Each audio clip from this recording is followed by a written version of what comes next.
இன்றைக்கான தேவனுடைய வார்த்தை மகிமைக்கென்று செய்யுங்கள்.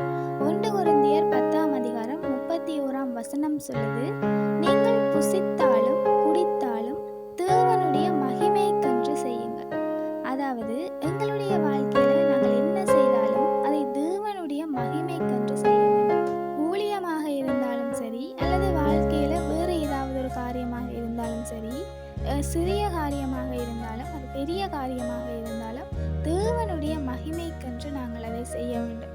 எங்களை உயர்த்துவதற்காக, எங்களை பெருமைப்படுத்துவதற்காக எந்த ஒரு காரியமும் நாங்கள் செய்யக்கூடாது. ஏனென்றால் எங்களுக்கே தெரியும், எங்களுடைய வாழ்க்கையில தேவன் கொடுப்பார், தேவன் எடுப்பார்.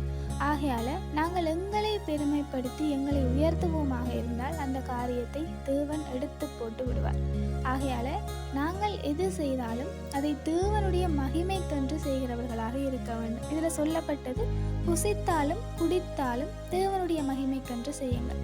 உண்மையில் புசிப்பதும் குடிப்பதும் எங்களுடைய ஆரோக்கியத்துக்காக நாங்கள் செய்கிற காரியம். ஆனால் அதை கூட தேவனுடைய மகிமைக்கென்று செய்ய சொல்லி இந்த வசனம் சொல்லுகிறது.